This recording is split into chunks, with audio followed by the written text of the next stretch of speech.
Hello and good evening everyone to our session on higher education planning and guidance. As we always been trying to create as many guidance sessions for all of you. This is another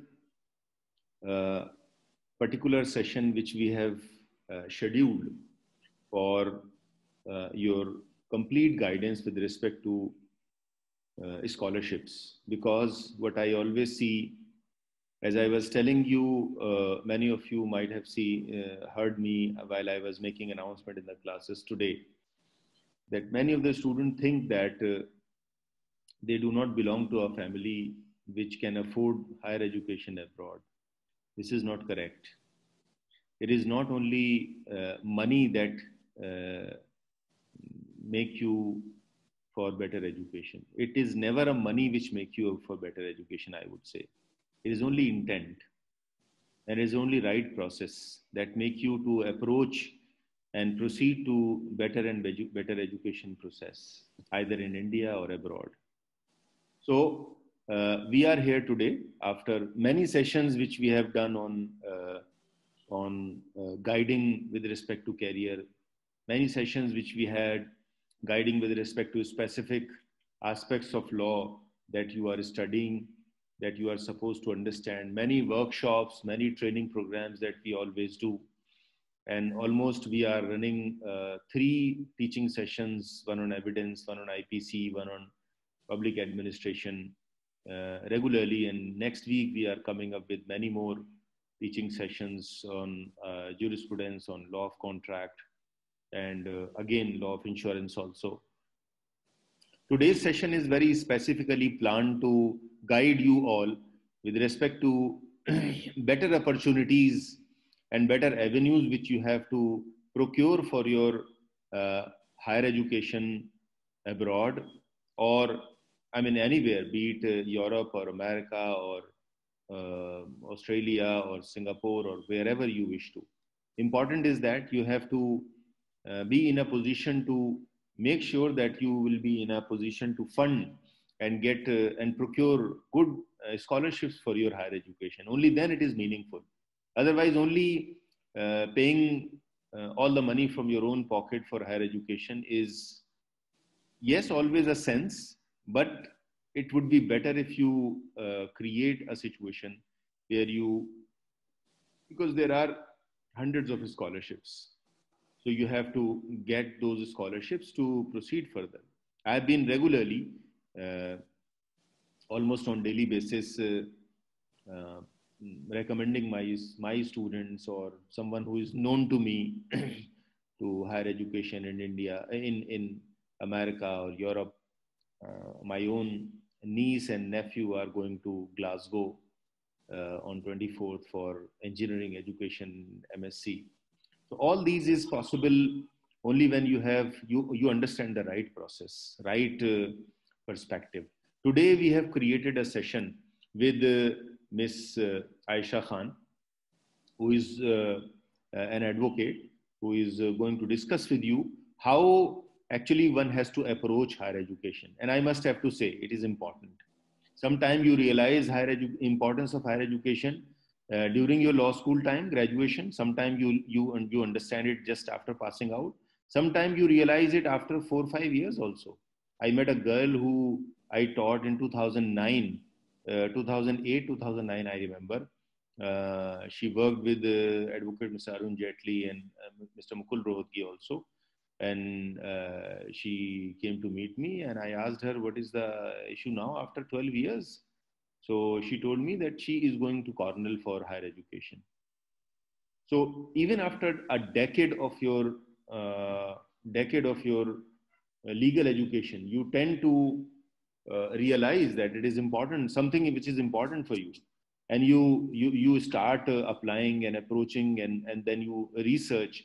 Many a time I see people end up spending a lot of money from their own pocket or from their parents, or they leave the dream of going abroad for higher education just because of one thing, that they see that it is not something which they can dream of, which they cannot afford of, which is a kind of a burden on their parents' pocket, which is a kind of far-reaching challenge for their budget. No.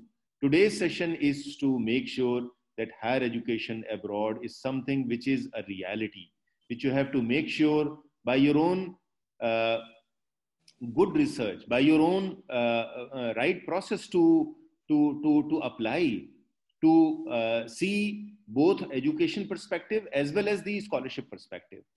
That is why we have requested Advocate Ms. Aisha Khan to take a session on, she has done a lot of research. I came to know from one of my very good friend, Mr. Tariq Khan.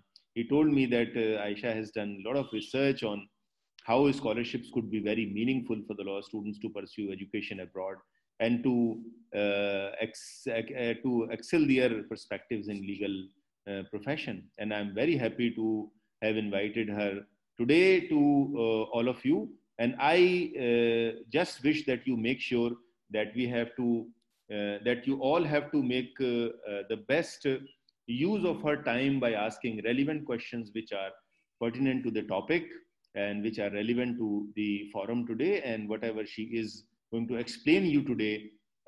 Now I would request my team member today, Ms. Sheena Khanna, to kindly introduce our guest today. Ms. Sheena. Good evening, everyone. I'm Sheena Khanna. It gives me immense pleasure to introduce Ms. Aisha Khan, who is a law graduate from MIT Law School, Noida. She has taught in BBA LLB honors course and was also awarded the Merit Scholarship. She has an experience of working as a trainee at various corporate law firms, including 𝗦𝗽𝗽𝗃 and Shardul Amarchand Mangaldas and Company. Her area of specialization includes banking, competition, and trade remedial laws. She practices at the Delhi High Court, National Company Law Tribunal, and National Company Law Appellate Tribunal. She has various publications to her credit, and she had also participated in many moot courts and national debate competition. It's an honor to have you, ma'am. We welcome you. Thank you so much, Sheena. Thank you for the lovely introduction. Thank you so much. I'm glad to be amongst you all today. Yeah, please. Thank you to everyone who have joined this session today. Thank you to Mr. Salim for having me here, and also Mr. Tariq Khan, who has recommended me for this session today. It's more like a knowledge sharing session where I'm going to tell you about various opportunities that are available to us as law students for pursuing our LLM or master's dream. It does cost a fortune to get a higher degree, a higher education degree from a top university. We are all aware about that.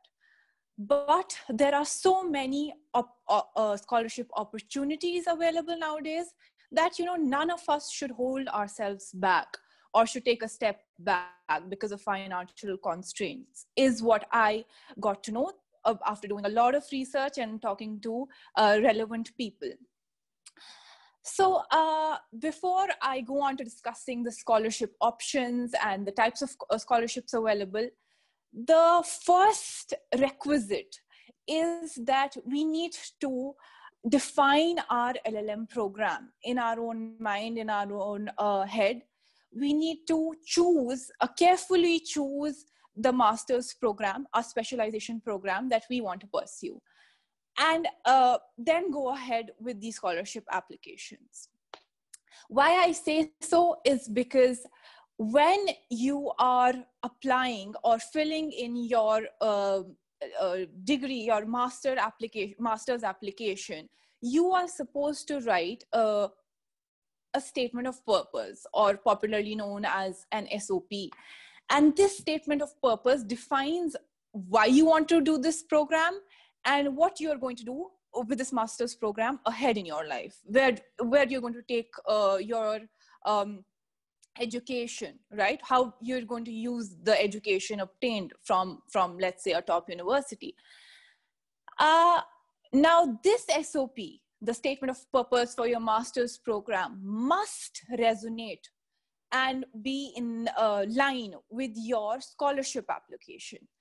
because the selection committee, they're going to scrutinize everything. They're going to scrutinize your master's application and your scholarship application.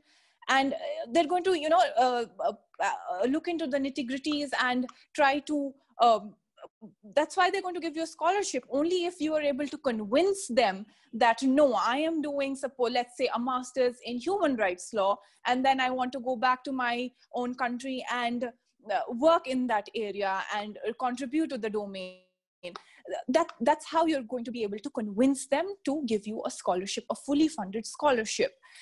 What is important to understand is this, that the scholarship is not for, it's a huge stakes are involved in terms of finances, right? 20, 25 lakhs, sometimes up to 30 lakhs, 40 lakhs, they cover your tuition expenses, they give you a monthly stipend to cover your living expenses. So all of that is covered.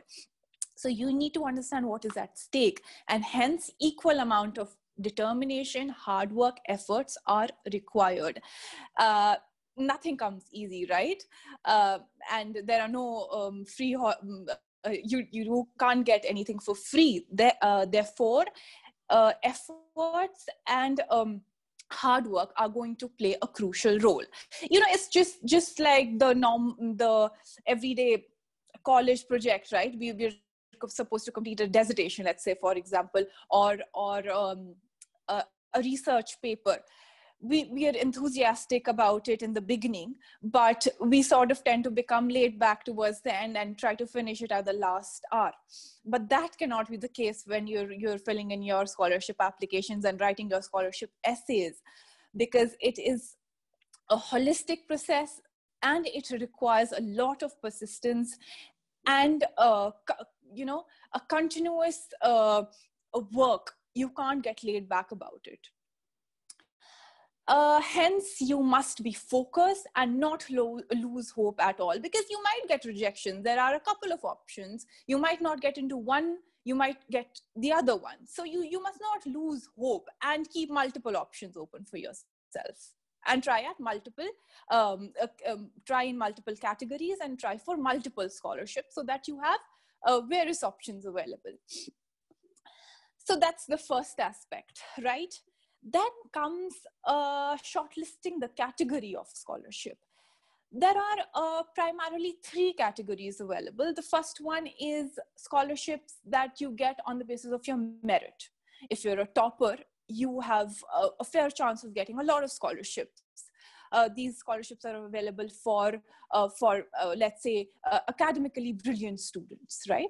Now, the second category is available for students who have financial constraints. They come from a financially deprived background, and hence they can avail these scholarships. The third category is a little specific one. This category is for students, let's say, from conflict zones or from economically backward zones. So these are specific scholarships, and you must try and look out for a category if you fall under in any one of these, because there are going to be, the competition is going to be a little less. The chances to secure a scholarship in this category is a little higher, for there are not many applicants in this type of scholarship. Let's say, for example, there is one available in Cambridge, which is called the 𝗦𝗫𝐵𝐺𝐶 Scholarship. And this is for students who want to pursue an LLM in the intellectual property law. A great scholarship which will cover not only your tuition fees but your expenses, etc. And see how many students apply for this Cambridge scholarship, and then out of them how many apply for the IP program, and in that how many apply for the 𝗦𝗫𝐵𝐺𝐶 scholarship. So you understand the sieving down. After sieving down, the students that are the applicants are slightly less, and therefore you get the chances of you to get a scholarship are more. So that's how these are the categories. These are the 3 categories that are available and that you must look for and try to shortlist where you fall under. Then comes the third stage of understanding where you want to pursue your LLM and places where these scholarships are available for. Now, for example, the 𝗔𝗍𝗍 Scholarship, that is available for certain universities in UK. Now, there is one called the Fulbright Scholarship. This is available for universities and law colleges in US. So you want to know and plan beforehand where you want to apply. If you want to pursue your LLM program in UK, you want to apply for the Fulbright Scholarship, right? So you need to shortlist that and work on that. This is like homework. This you need to do beforehand and then work on your scholarship application. You also need to understand the requisites, because for every scholarship, there are different requisites. You want to read between the lines and you really want to understand every aspect of it. You don't want to miss out on a scholarship because you haven't understood the nitty-gritties or the requisites. You don't want to fall short on that aspect. So you really want to understand whatever is asked from you and whatever requisites are you need to fulfill, and then work towards the scholarship application. There are some tips that I would like to share, but that I would like to come on in the second part. Now I would like to come to the various scholarship options that are available according to the place and the type of scholarship you get. So the first one that all of us must be aware of, this is more like a generic scholarship. This is called the Commonwealth Scholarship. This is for Indian students because we fall under the Commonwealth nations. So this is a great scholarship. It covers all your tuition fees, it covers your living expenses, and it also covers your airfare and visa expenses. The only requisite for this is that you have to have a 60%, you have to score more than 60% marks, and you can apply for the Commonwealth Scholarships. A lot of people apply for this one. So you really want your application to stand out if you're applying for this scholarship. This scholarship you can avail for universities in UK, right? Now the second scholarship, which is a very popular one, is the Rhodes Scholarship. This is for academically brilliant students. 5 Indian students get this scholarship every year, and it is a prestigious scholarship. But this one is only for the Oxford University. A great one, and the focus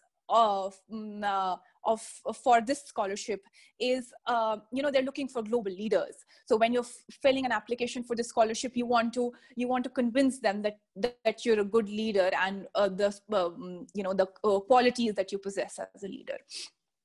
Then comes the very popular scholarship again, the 𝗔𝗍𝗍 Scholarship. This is a very prestigious scholarship again, and it various colleges in UK have this scholarship. This scholarship covers all of your living expenses, your tuition fees, your airfare, your visa, and they also give you a monthly stipend, right? So this is a great scholarship. Now, what you need to do for this scholarship, you need to fill the 𝗔𝗍𝗍 form, which is available online, the 𝗔𝗍𝗍 application portal. You need to fill in the form. Then it comes down to 4 questions, rather 4 essays that you need to convince them with. Now, what are these 4 essays about?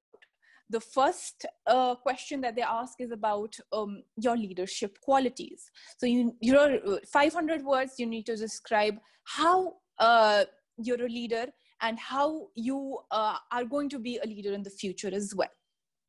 The second question, an important and pertinent question, is about your networking skills. You really want to convince the board that you have a great network and you shall use this network there, and you shall also use this network in the future, right? The third important aspect is about telling them about your courses that you've selected. You have to tell them about 3 courses that you've selected and the 3 universities that you've shortlisted and where you're applying and why you're applying. And the last question is about your future plans. Now, this question, they say, is the make or the break question. I've watched like 100 videos about it. And all you have to do is convince them that you're going to do great. And you're not only going to convince them, but you're actually going to believe in it, because you want to do a master's program with a specific goal in mind. So you just have to tell them the truth. You have to be honest about what you want to do. And I'm sure that if we believe in what we want to do, it's going to, we can easily convey to them, and it shall be fruitful for our application. Now, what is important in all of these scholarship applications or opportunities is that you have to understand the disclaimers, right? Now, when I say disclaimers, what I mean to say is, now, for instance, the Llm Scholarship, you have to understand that this scholarship is for people who have a 2 years work experience. They're not going to check in your work experience certificate or anything, but you wouldn't want to lie, of course. You wouldn't want to lie about your work experience. Now, in this work experience, your internships count.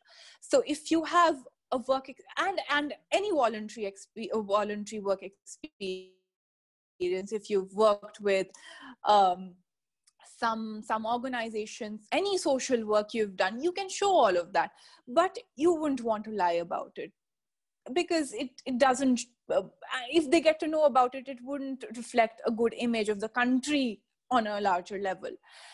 And there's no fun in lying about things, because there are other options available. Llm is not the end the scholarship list. You also need to understand that if you become a Llm scholarship, you cannot stay back in UK for the next 2 years. You will have to probably come back to your home country, or can go to some other country for work, etc. But you can't stay back in the UK. The deadline for this is around the first week of November, mostly.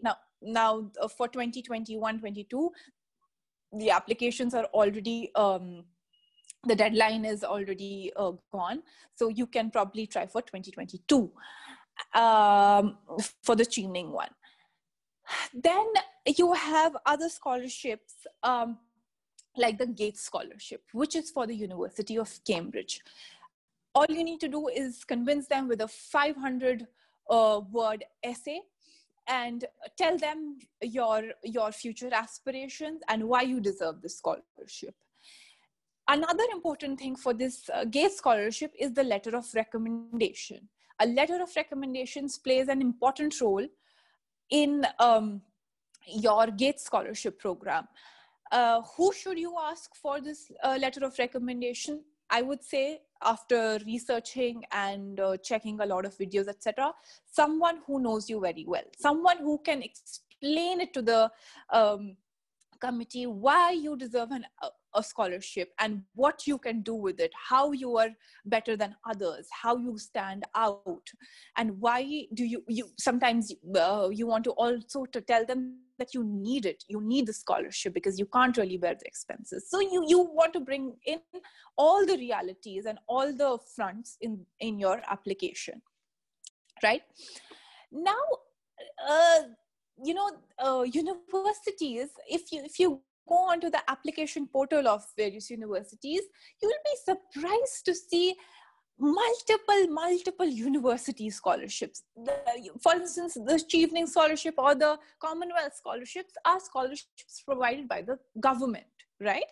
But then there are scholarships provided by universities. Now, for instance, in Cambridge, you have the Cambridge Master Studentship. This covers only your tuition fees, which is again a huge amount, right? A great thing if you get that one. Then you have something called the Churchill Studentships. This is specifically for the Churchill College in Cambridge University. Then you have a great University of Cambridge Scholarship Then you have, like I said, you have Pratibha and Singh Cambridge Scholarship. This is for students who are interested in the IP program.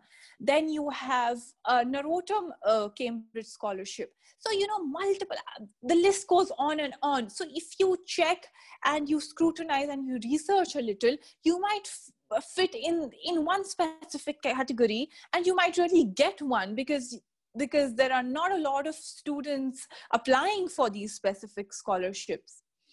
Now, let's say, for example, there's one called the Llm Cambridge Scholarships. This one is for students from conflict zones. If you belong to a conflict zone and you bring out your story and how you've really come out of it and outshined yourself and contributed to the society and not let any of it hamper your education and whatever obstacles you've had to face and how you've still done well, you can really get this Llm Scholarship, which not only covers your tuition fees, but also your living expenses.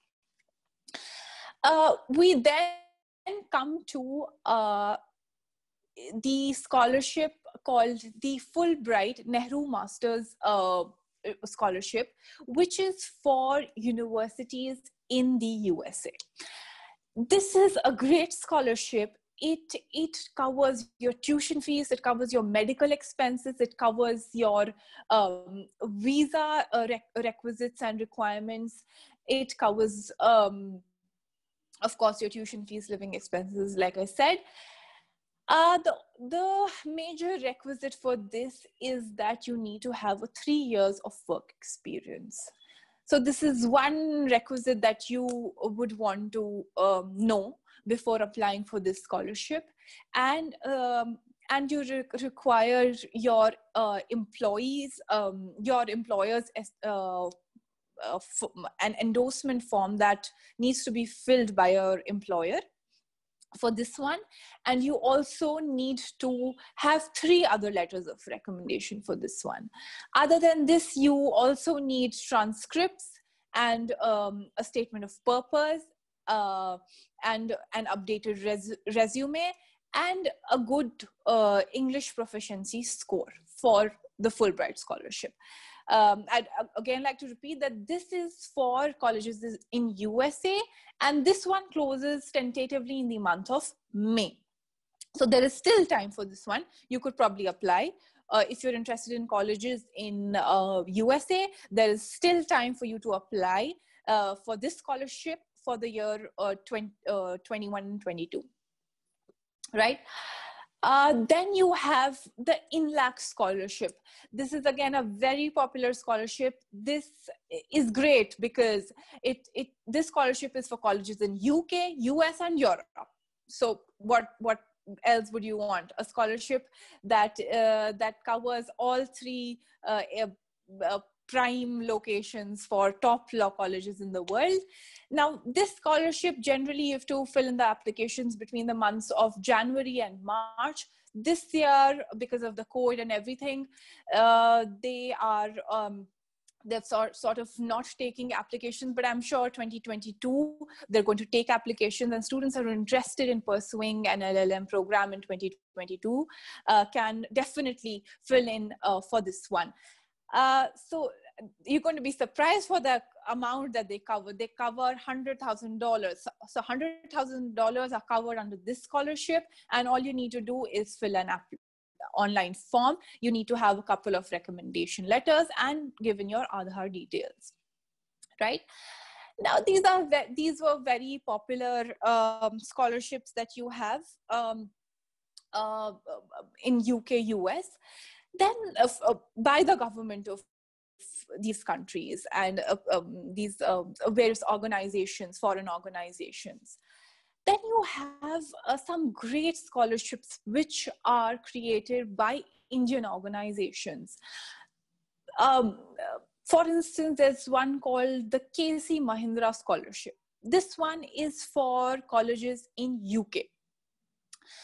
This one tentatively opens in December, Jan, and closes in April, and covers an amount, your tuition fees up to 10 lakh rupees, which is, if I presume, if you're going to study in a college in UK, your expenses are going to be around 25 lakhs. So around 10 lakhs are going to be covered, which is like half of your expenses are going to be covered under this scholarship if you get this one, which is a good deal, right? So what you need to do for this one is you need to have a recommendation letter, write in a statement which shall show your aptitude, your interests, your ambitions, and other aspirations. You have to have a good IELTS score, your English proficiency score, and you also need to have a rank certificate, your rank in your college for this one. Now, for this scholarship, you also need to show in your family income details, because they consider people from financially deprived backgrounds and give them a little more leverage. So you will have to have a copy of your family income certificate, etc. And you can try your luck to get this one, the 𝗚𝗍 Mahindra Scholarship. Then you have scholarships like EPOS. These are called the development-related postgraduate courses, the EPOS category in Germany. And these are great scholarships because they not only cover your tuition fees and living expenses, but things like your medical expenses, your travel expenses, etc. So a holistic scholarship again. Yeah. Hello. Yes. Yes, Anshul. Yes, ma'am. Ma'am, actually, I was just listening to you, but there are the certain names of the scholarship to which I have missed just now. Sure. Ma'am, at the end of the lecture, may you repeat the order, or if any way I can get those names again? Sure. You know what I'll do? I was just telling sir about it. I have prepared like a document of these scholarships, and along with the links to the application portals of these scholarships. So I shall share that list, and sir can probably circulate it in various class groups, etc. Yes, surely. I will send to all. Yeah, so that would be helpful, and you will also get a link to the application portals, which will be useful in researching and also applying. So I was talking about the scholarships that are available in Germany. Now these scholarships in Germany cover your expenses, your living expenses, your travel expenses, your medical expenses, etc. There's one brilliant scholarship called the DAAD scholarship, again for Germany, which covers your expenses and your tuition fees. This is again a very holistic scholarship. Then you have the Mohan Singh Scholarship, which is for masters. This is an organizational scholarship, which is for pursuing your master's degree. And this covers an amount of around 15 lakhs. So whatever whatever expenses come under 15 lakhs are going to be covered under this scholarship. For this, you need to write an essay. You need to also answer a few questions. You also need to upload your degree certificate and your credentials, and whatever extracurricular activities that you've participated in your law college. There's one question from Neha. Ma'am, do we need to have a command over the German language there necessarily? Oh, Neha, really good question. So so when you're applying for colleges in Germany, you need to know if your course is going to be in German language or in English language. if it is in German, you wouldn't want to apply if it's not your first or second language. Now for the scholarships, no, you don't need to have a proficiency in German language.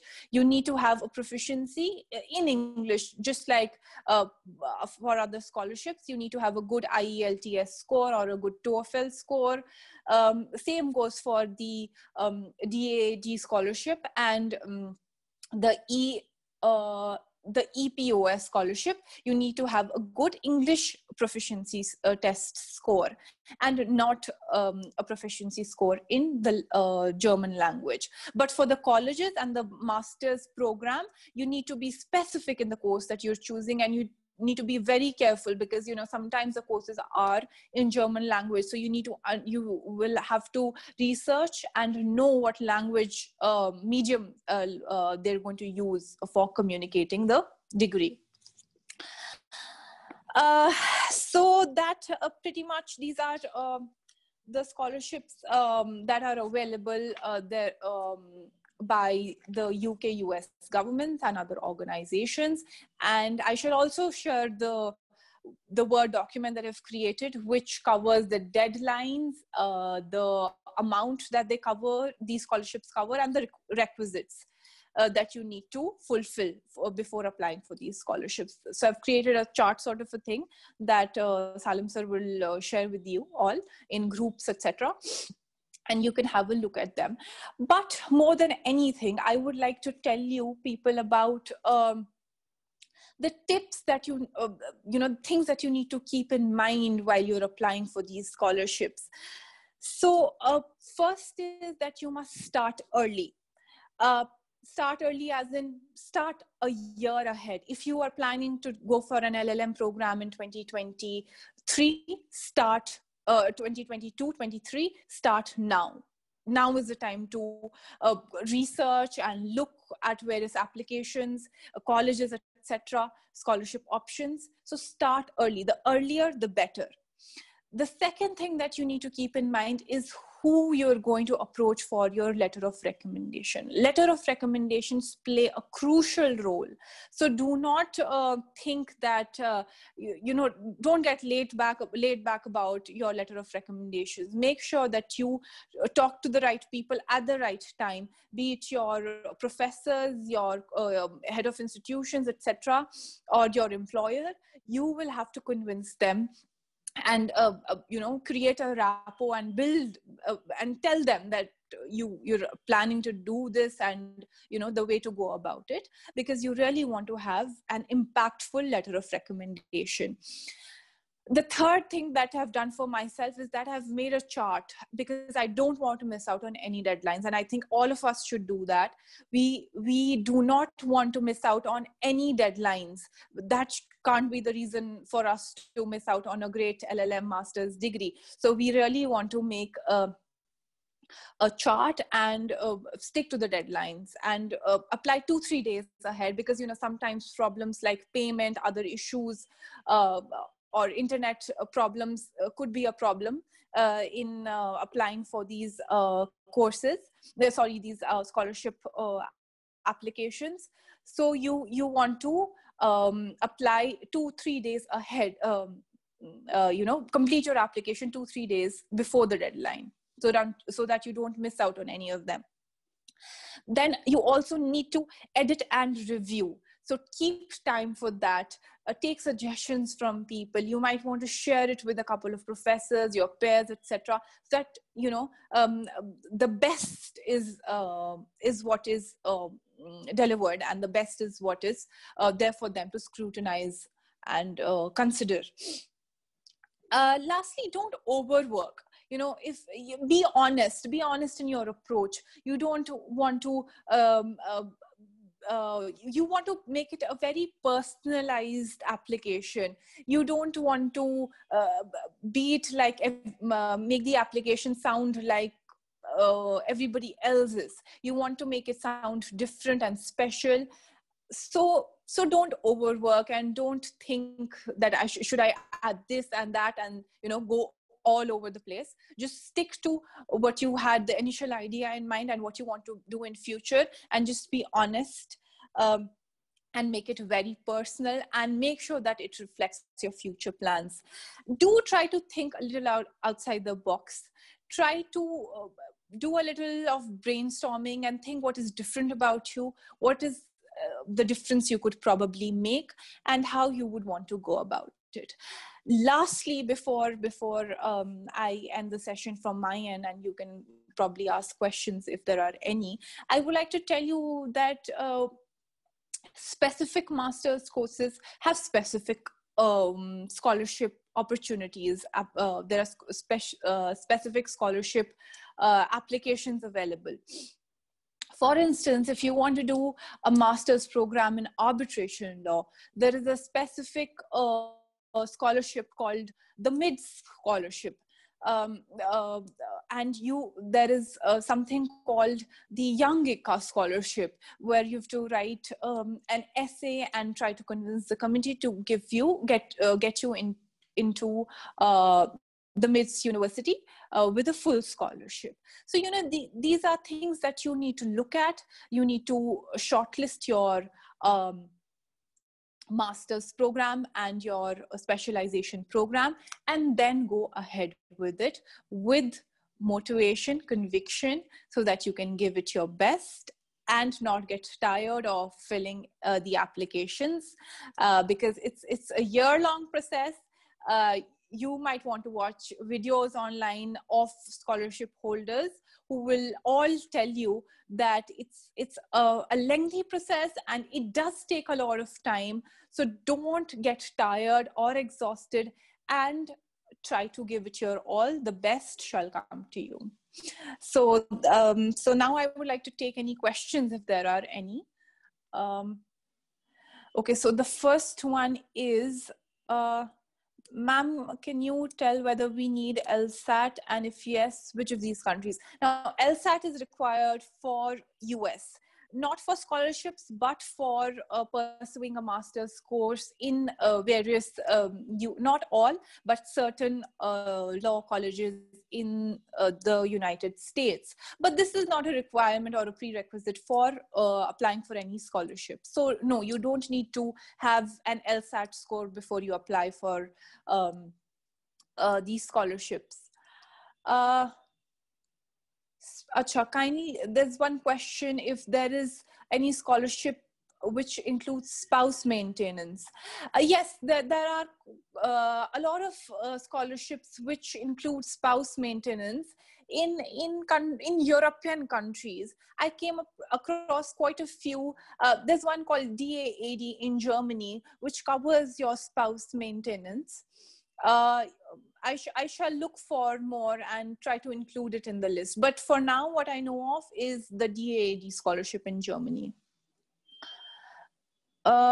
Is it mandatory to have 2-year work experience in legal field or work experience of any other field work for the Chevening scholarship? The work experience can be in any field. You do not necessarily need to have an experience in the legal field. Like I said, it can be social work. It can be any sort of work experience. You know, people do a lot of part-time jobs in foreign countries. So all of that is considered. So primarily you need to show that you have work experience. Legal, non-legal doesn't count.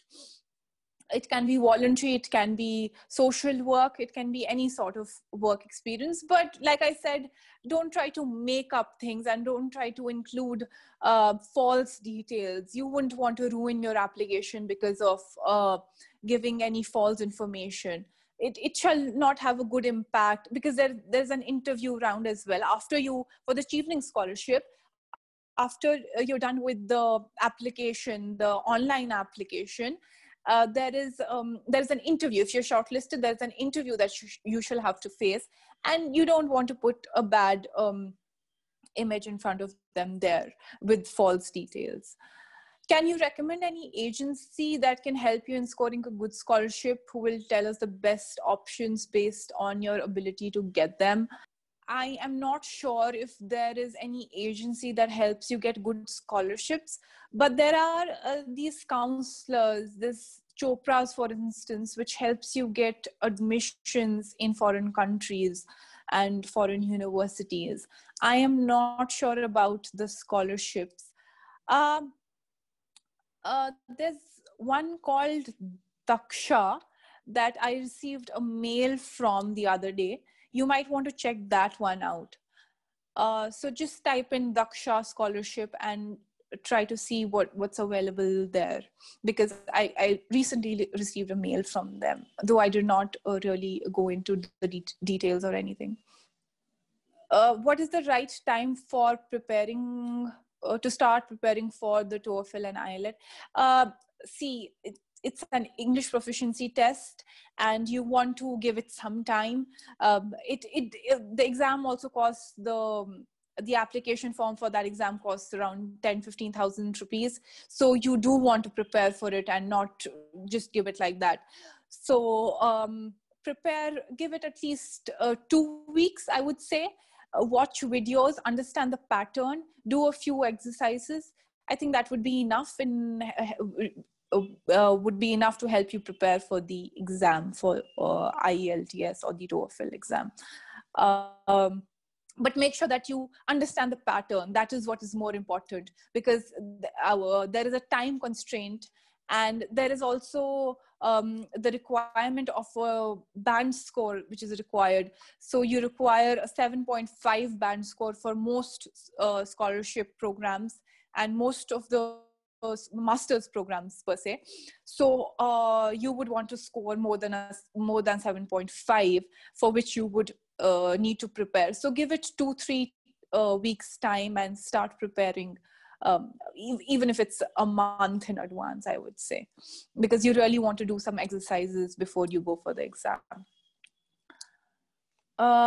Please provide some information on LLM admissions in New Zealand, Australia, and requirements for the same, also the work opportunities and after studying abroad. Okay, so now for admissions in Australia and New Zealand, typically you need to fill in the you're not asking about the scholarship programs, right? You're just generally asking about the LLM admissions. So you want to typically apply a year in advance. For the work opportunities, you get after you complete your LLM program, you get a 1-year stay back.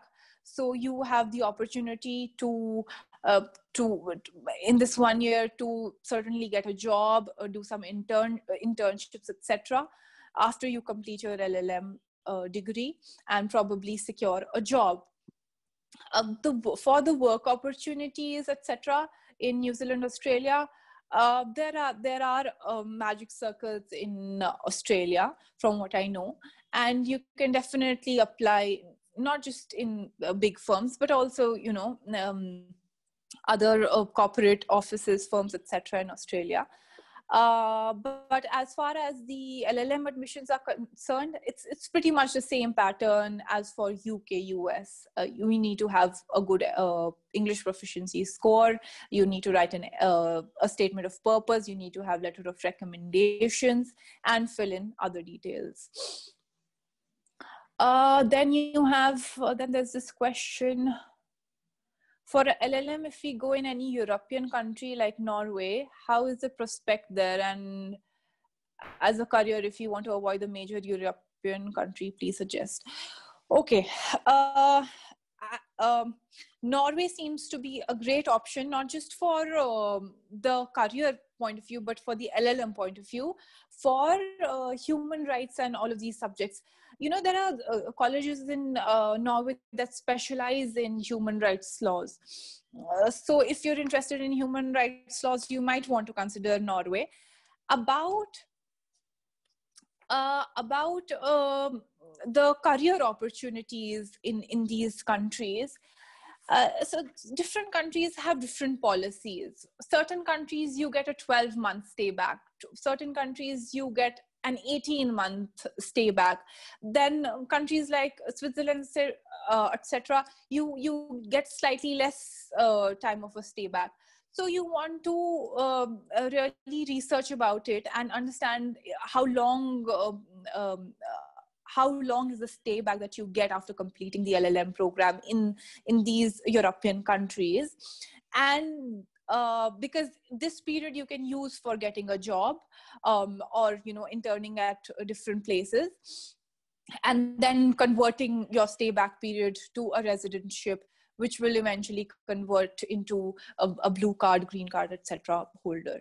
So you want to consider all of these points. Norway and other European countries like Netherlands. Netherlands has some great law colleges. Thank you, sir. Good evening, ma'am. Ma'am, Good evening. I'm a senior professional with about 37 years of working, and I am Wonderful, sir. looking for a change of career. So for that purpose, I fortunately joined Lloyd's Law College, which actually I found very beneficial. And Wonderful. I'm intending to do a LLM and then move on to World Bank. Very well, all sir. My experience and everything. So how would you recommend me, ma'am? What should I do? So, sir, from what I understand is people who want to move to foreign countries and have a career in foreign countries, for them, it seems like an LLM is a good path because it gives them the opportunity to study there and then, you know, make connections, build connections, do some internships, get into law offices, and other organizations, get the opportunity to, let's say, to work with UN and other organizations, international organizations. This 1 year time gives them the opportunity to explore all of this. If you've already done an LLM, let's say in India, you might want to do a second LLM abroad because an LLM is a specialization program in specific subjects. If you want to, sir, if you could please repeat, you want to work in the World Bank? Yes, ma'am. I'm already an MBA. I did my MBA from UK in 1988. Right. And as I told you, been working for 37 years, done about $4 to $5 billion worth of projects in India.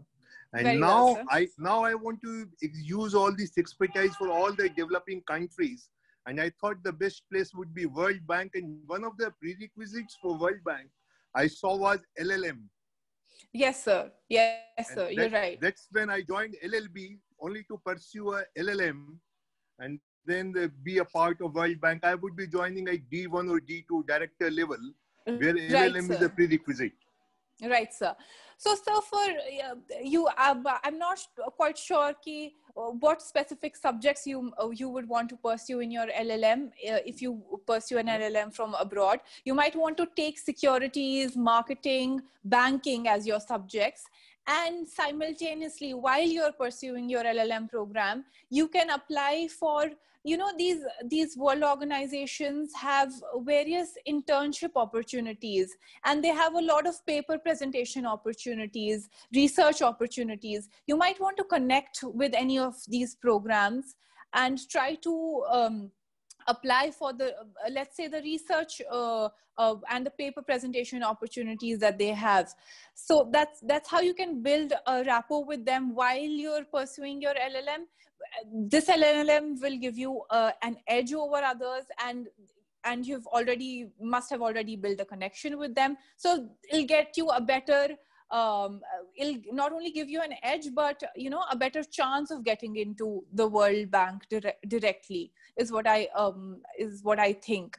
But sir, for these specific international organizations, sometimes they also have online courses and specific requirements. From what I know in India, let's say, for example, the Competition Commission of India is one such organization. They time to time have these workshops and these courses. So if I am interested in working in the CCI, So I would enroll myself in these programs so that it reflects in my CVs. You see, I've been working towards getting into your organization. The same I would suggest to you, that if you want to get into World Bank, you would want to reflect it in your CV that you've been working towards getting into it. And with so much experience and expertise already, I'm sure you're definitely going to get into it after you complete your LLM from a top university. You've been very thankful, ma'am. Thank you very much. Very helpful. I want to take up jurisprudence. I think that's something which is required for the whole world. Oh, that's brilliant, sir. Jurisprudence is one of the best subjects in law. Thank you so much. The grand norm. Absolutely, the grand norm. Thank you so much, ma'am. Then there's this question, sir, which is needed in UK, IELTS or TOEFL for masters.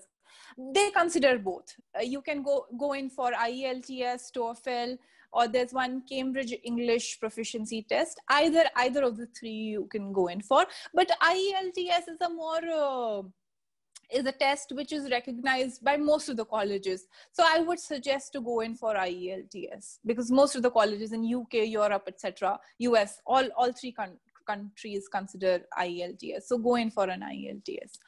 Hi, Aisha. This is Tariq. I have a question for you. I'm yes, teaching sir. at Lloyd, and I have had the privilege of teaching bright students like Mr. Birendra. He's my student. And Very well, sir. Pride. I'm happy that he's here and he's listening to you. Just one quick question. Yes, sir. Yes, sir. In Dubai and in London, do you think that, especially for arbitration practitioners, do you think these are good jurisdictions for our students? Because most of our students are interested into arbitration. So do you think they should consider these jurisdictions as working even without going for LLM?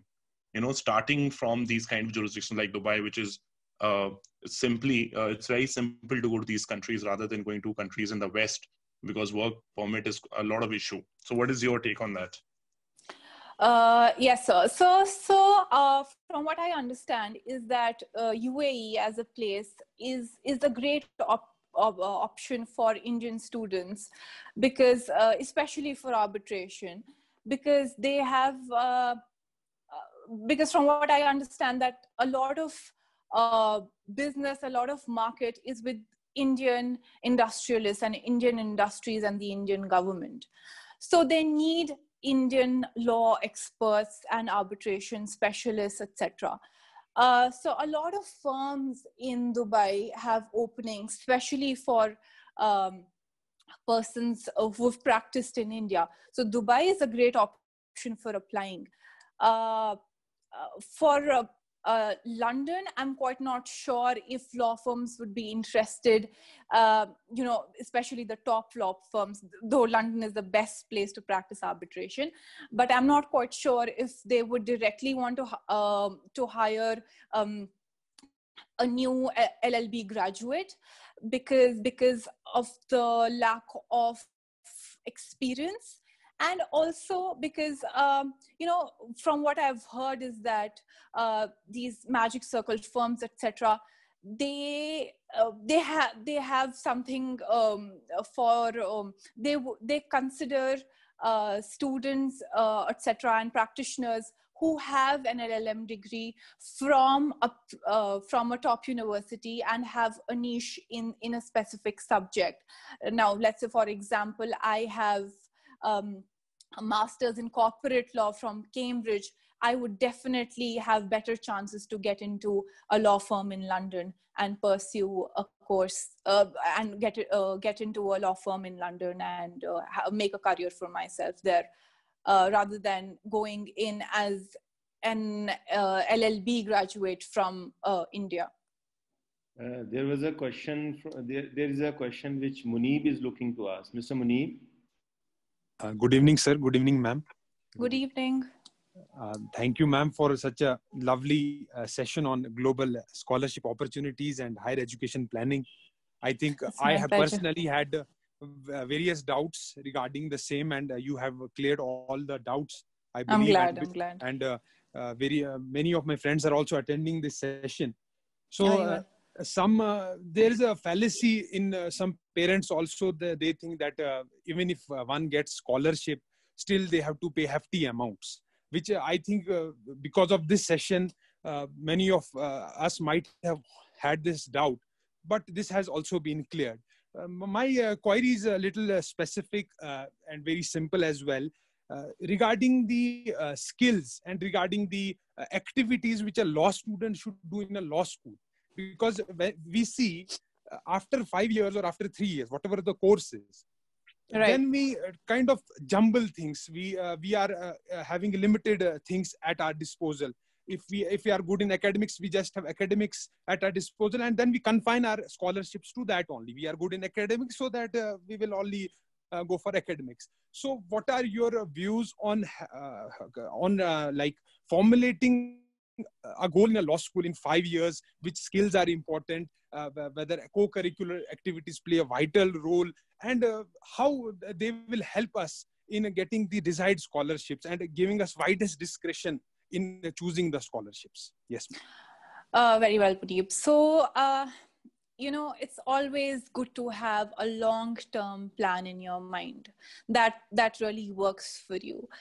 Why I say so is because, see, if I would have back in law school when I started my law degree, if I would have it in my mind that I want to pursue an LLM from UK, and I would have researched and done my bit, then I would have, during my law college, I would know that I want to go for, let's say, the Cambridge University, and I would know that I would want to do my master's in corporate law with a specialization in intellectual property. And I would hit the target because I would know that there's the 𝗚𝗪𝗺 Singh Scholarship, and like I think 10-15 Indian students apply for it. So the chances are, you know, the chances increase of getting the scholarship. Now, how do you increase your chances of getting the scholarship? You write your papers in intellectual property, you do workshops on intellectual property, you do your internships focused on intellectual property, and you get the scholarship. Easy, right? But when you don't know about all of this, then you don't really know what to work on, and you try your hand at everything. You do moot courts, you do papers on all different sorts of subjects, you do all sorts of internships. But this is only because we're confused as law students what we want to do. We don't know what the future holds for us, but it's never too late to start. There are some things which are generic, and there are things that will pay off irrespective of what area you've worked on. And one such thing is contributing to the society and doing social work and doing voluntary work.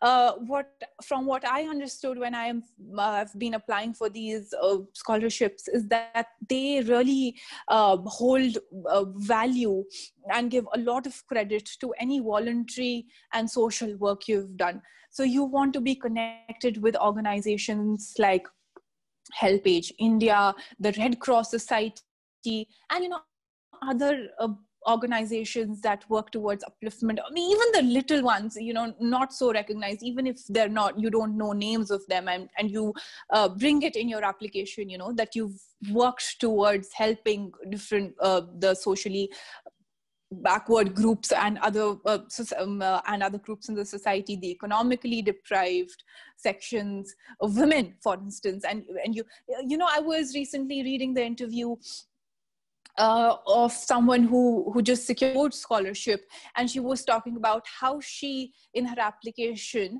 she showed that she has contributed towards women upliftment and all of that, you know. So they are really impressed with all of this, and not just for the sake of application, but, you know, as young students and young individuals, we do hold a responsibility towards the society. So as law students, we have this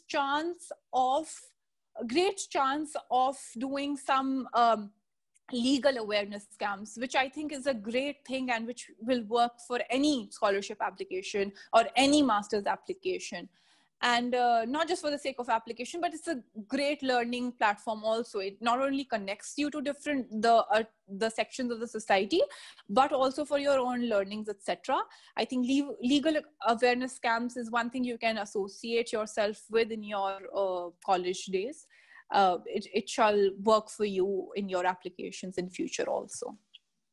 Should we fill applications and then look for scholarships, or vice versa? No, I think first you should look for scholarship applications, fill in the scholarship applications, because the dates of scholarship applications close before the degree applications and the master's program applications. So fill in the scholarship applications before you fill in the master's degree applications. And the timeline follows. That's the timeline that follows. The deadlines for the scholarship applications close beforehand. Then there's a question: what is the easiest way to get the scholarships for LLM? There's no easy way.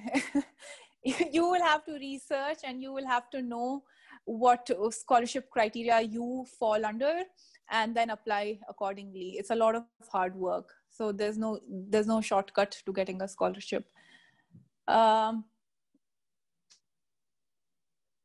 If we complete the LLM program and return back to India without any work experience abroad, then what would the scope here be? See, it all depends on what you're looking out for. Of course, having an LLM degree from abroad does give you an edge over others in corporate firms especially. And it definitely broadens your horizons and makes you a better and holistic law practitioner, for what I know. Other than that, the scope would, you can apply for in various organizations. You can practice litigation. You can become an academician. LLM is a great thing you want to do if you want to become an academician. So yeah, that's pretty much a scope. Okay. Colleges. What are the colleges for white collar crimes? Okay, I haven't really researched about this. I could share some good college names that specialize in white collar crimes. Not that I can think of any right now. With your permission, I can say John Moore University of Law in England is someone who is who have a specialized LLM program in white collar crime. John Moore University in England. Thank you, sir. Thank you for coming to my rescue. Have a specialized white collar crime program in LLM, which we are also going to start in the next year in our campus with the, which is going to be we have done an MOU with John Moore University. So we are going to start the same in our campus also. Sir, I think I'm pretty much done with all the questions, or if there are any. Hand raise, Ishan. I am unmuting you, Ishan. Good evening, ma'am. Good evening. Ma'am, so I think my question is to all three people here, Salim sir, you and Tariq sir. And this question has been brewing with me for quite a while now. I think today is the best opportunity to ask it. I really want to get into a program of international investment treaty arbitration for my LLM. And the problem is, most of the specialized LLM programs that children take up are things that they study in the law school. And investment treaty arbitration per se in a graduation degree is not a course that you can take up or opt for. So what are the things that people are supposed to do apart from the courses that they already study to get into programs that are not already a part of their graduation courses? May I answer this one? Yeah, please go Yes, sir, surely. Thank you, sir. Ishan, so one of my juniors at the bar, he had the same question. He's a very bright guy working with a tier 1 firm in Delhi. So he always wanted to do BITs, and he was very keen on doing an LLM because of your right. It's a very nascent concept, and in India, there are not a lot of BITs. The government has terminated almost all BITs, and government is least interested in BITs nowadays because they've been losing again and again. And but yes, abroad there is a lot of scope, and I think if I were you, I would look at Dubai as an option And rather than directly going for any LLM and BIT, I would first get some kind of exposure and get some work experience, because in my view, it's always a great idea to first get some work experience before applying for an LLM. A, it gives you bright chances of getting a scholarship if you have work experience. And B, the great thing is that you are sure about it, what you want to do once you get the practical exposure. Because when I finished my law school, I wanted to do criminal law and I wanted to do an LLM in criminal law. And today I'm practicing arbitration. So, then if you get some work experience, you'll be in a better position to decide. The university is Uppsala University in Sweden, which is what I think you should go for. But before that, I think you should get 1 or 2 years experience with firms that are doing BITs. If you want to work in India, I know 1 or 2 firms which are doing BITs. One is Arna Law, and the other is, that's in Bangalore. And the other one that is there is PNA is doing one BIT, and there are very few. So do your research. I think getting work experience is a prerequisite before considering going for an LLM. Also, you can perhaps work with some of the professors who are BIT experts across the globe. You can be a research assistant to them, and they can perhaps give you LOR. So that's, in my view, something you can do. Right. Thank you so much, sir. Thanks. I think adding on to what Tarak sir has highlighted, Ishan, I think the Graduate Institute of Geneva is also a place where there is a program which is customized for bilateral investment treaty, arbitration, or all its aspects. I think you can check upon this institute of Geneva Institute, which is a graduate institute. I think there are many students who I came across. They have done investment arbitration, customized LLM program from there. Anshul. Thank you, sir. Thank you. Good evening, ma'am. Ma'am, may I ask a question? Sure, sir. Ma'am, firstly, thanks for giving such a wonderful experience and exposure to this field, something to which I really want to dwell upon since the last 2 months. Now, here's my question, ma'am. Ma'am, since you have talked about the specialized scholarships like a Pratibha scholarship, which only is specialized in an IPR, my academic background is on constitutional law and a comparative constitutional law. My every single certificate, from the moots to the organizational experience to the research articles, everything is related to the constitution. And I really want to dwell upon and develop the academic experience upon it. So, ma'am, is there any particular scholarships revolving in the globe which actually focus on constitutional developments? And I have already searched upon, like, there is a University of Berwick in UK, and there's one University of Virginia in US. So is there any other university which particularly gives the good scholarship in this subject? And if there is any scholarship, not academic experience, and also the scholarship? Right. So you rightly mentioned quite a few names, and I would like to add on to that. In Cambridge, there's this Peter Kishore Chand Anand Cambridge Scholarship, and there's also one called the Parmada Scholarship, if I'm pronouncing it rightly. These two are in Cambridge, which focus on constitutional and all of these common law aspects. And if you've done papers and work in this area, these scholarships are, you might want to consider these scholarships for pursuing an LLM program from Cambridge. I shall share the list. You will get these names in the list, and you can do further research from there.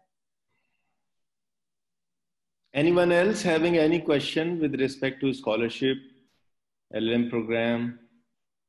We are also going to organize a session of Penn State Law School administration. I would write a mail to them by today or tomorrow, and we will connect with them online.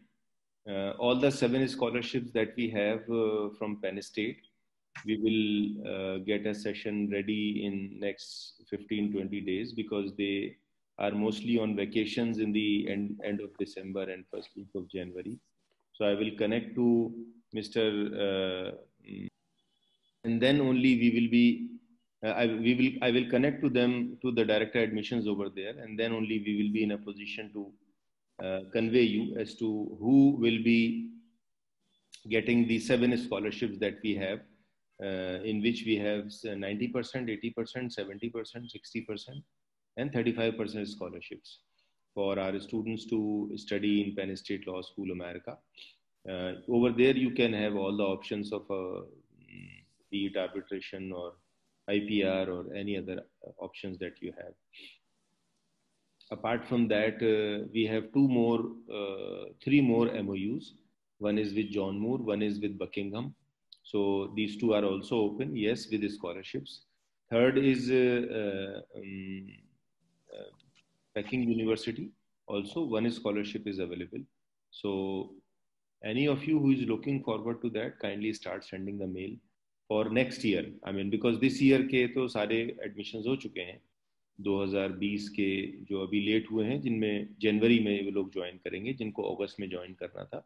All my 4 students who were supposed to join in August, they are going to join in January. And so next 21-22 वाली जो scholarships हैं, जिसके लिए हमारा 2000 ये जो current 9th semester का batch है, they are eligible for that. And LLB final year का batch है, they are eligible for that. So kindly start sending mails with respect to that if you are looking forward to apply for that. Most likely by August, you will be getting the opportunity. I mean, August wala jo semester hoga, or in the January semester. They have 2 inductions. They have 1 induction in August and they have 1 induction in January. So it is usually done by foreign universities like this. So thank you so much everyone for joining us today. And thank you so much for being part of such a wonderful session, which is to make sure that all aspects of your career and academics and your progression and your fair progression to your career and career opportunities must have to be fulfilled and created for you. Nice Saturday evening. All those who are in the 4th and 5th year, you will have classes from morning onwards. So LLB also, 4th year and final and pre-final will have classes. Thank you so much for joining. And Deepali, you should have asked some questions. इतना सारे आप तो बाहर घूम के आए हैं और सिर्फ amazing session कहने से नहीं होगा. You should be asking pertinent questions also. Deepali, they are again going to Leiden University moved. That's a good thing. Great, sir. There are many great, students who are doing very well, and they have got good exposures in international moods, in international programs, and traveling abroad for multiple things through college or in their own also. So I look forward to have continued support to all of you for any kind of endeavor that you are looking forward to for higher education or good opportunities abroad. We have a lot of good people with us. We have Debulina, we have Aisha, we have Arif sir, we have many people who are ready to provide all intellectual support to our students. And also, I just told you, we have a bucket full of scholarships, and we are always ready to provide as good support to our students if they come up with their needs. So thank you so much for joining. Thank you so much, Ms. Aisha, for a wonderful session. And Taris, thank you so much for always providing us support. And I hope we will settle more sessions of similar kind and other kinds for our students. Thank you. Have a good time. Thank you so much, sir. Thank you so much. Thank you, sir. Thank you, everyone. Thank you, everyone.